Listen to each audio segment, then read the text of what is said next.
राज्यात झालेल्या 2024च्या विधानसभा निवडणुकीत महायुतीला स्पष्ट बहुमत मिळालं असून आता महायुतीचं सरकार स्थापन झालंय। राज्याच्या मुख्यमंत्रीपदी देवेंद्र फडणवीस आणि उपमुख्यमंत्रीपदी एकनाथ शिंदे आणि अजित पवार विराजमान झालेत। महायुती सरकारचा शपथविधी सोहळा हा मुंबईतल्या आझाद मैदानावर पार पडला।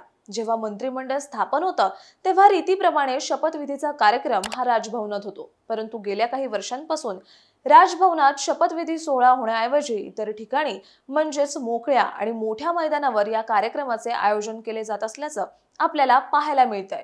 महाविकास आघाडी सरकारचा शपथविधी सोहळा हा शिवाजी पार्कवर झाला होता, तर यावेळी महायुती सरकारचा शपथविधी सोहळा हा आझाद मैदानावर पार पडला। महायुती सरकारच्या शपथविधी सोहळ्यामुळे आझाद मैदान चांगलंच चर्चेत आलं। या आझाद मैदानाला देखील इतिहास आहे। या व्हिडिओच्या माध्यमातून आपण आझाद मैदानाच्या इतिहासाविषयी जाणून घेणार आहोत। नमस्कार, मी Ruchita Ghosalkar for the people news मध्ये आपलं स्वागत। व्हिडिओला सुरुवात करण्यापूर्वी आपण फॉर द पीपल न्यूजला सबस्क्राइब करा, लाईक व फॉलो जरूर करा। शहरात मैदानं फार कमी प्रमाणात पाहायला मिळतात। शहरात असणारी मैदानं ही तिथे होणाऱ्या राजकीय सभा, आंदोलनं, विविध प्रकारचे मेळावे यामुळे जास्त चर्चेत येतात। उदाहरण द्यायचं झालंच तर मुंबईत असणारं शिवाजी पार्क। शिवसेनेच्या होणाऱ्या दसरा मेळाव्यांमुळे शिवाजी पार्क जास्त चर्चेत असतं। बाळासाहेब ठाकरे आणि लता मंगेशकर यांच्यावर अंत्यसंस्कारही तेच झाले होते। महाविकास आघाडीचे सरकार स्थापन केलं होतं ते याच शिवाजी पार्कवर। आता महायुती सरकारच्या शपथविधी सोहळ्यामुळे आझाद मैदान चर्चेत आहे। याच आझाद मैदानाविषयी आपण थोडक्यात जाणून घेऊयात। छत्रपती शिवाजी महाराज टर्मिनसच्या समोर आणि अगदी हाकेच्या अंतरावर असणाऱ्या मुंबई महानगरपालिका, उच्च न्यायालय, मंत्रालय आणि विधानसभेच्या अगदी जवळ असणारं हे मैदान राजकीय सभा, आंदोलनं, मोर्चे, उपोषणं यामुळे हे कायम चर्चेत असणारं मैदान आहे। 1857 साली भारतात स्वातंत्र्य युद्ध झालं होतं। त्याचे पडसाद मुंबईतही उमटले होते। त्यावेळी मुंबई पोलिसांच्या सुप्रिटेंडेंट पदावर चार्ल्स फोर्जेट होते। 60 युरोपियन व भारतीय पोलीस त्यांच्या हाताखाली होते। त्यावेळी सैन्यातील एका ख्रिश्चन ड्रमरने दारू पिऊन हिंदूंच्या एका मिरवणुकीत गोंधळ घातला। त्याला पोलिसांनी अटक करून तुरुंगात टाकले। ड्रमर ज्या रेजिमेंटचा होता त्या रेजिमेंटच्या शिपायांनी तुरुंगावर हल्ला करून त्या ड्रमरला सोडवले व 2 पोलिसांना पकडून आपल्या बरोबर घेऊन गेले।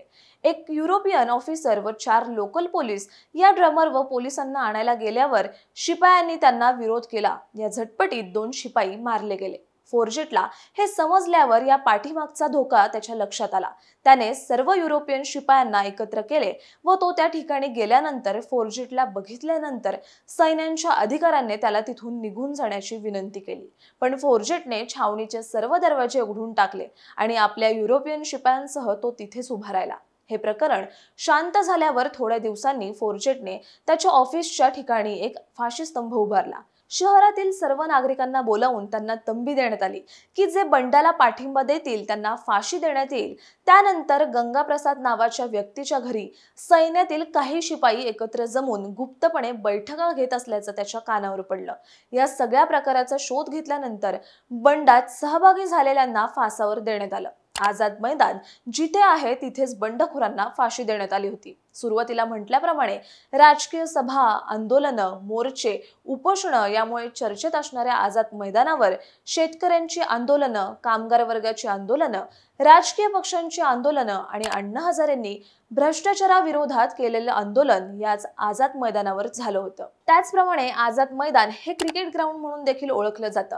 या मैदानावर अनेक क्रिकेटच्या स्पर्धा होतात। त्यापैकी गॉड ऑफ क्रिकेट म्हणणाऱ्या सचिन तेंडुलकर आणि विनोद कांबळी यांनी याच आझाद मैदानावर 664 धावांची विक्रमी भागीदारी केली होती। पृथ्वी शॉ आणि सरफराज खान यांनी देखील या मैदानावर विक्रम केलेत। अनेक आंदोलनं आणि मोर्चे बघितलेल्या आझाद मैदानावर काल म्हणजेच 5 डिसेंबरला महायुती सरकारच्या मुख्यमंत्री आणि उपमुख्यमंत्री पदाचा शपथविधी सोहळा पार पडला।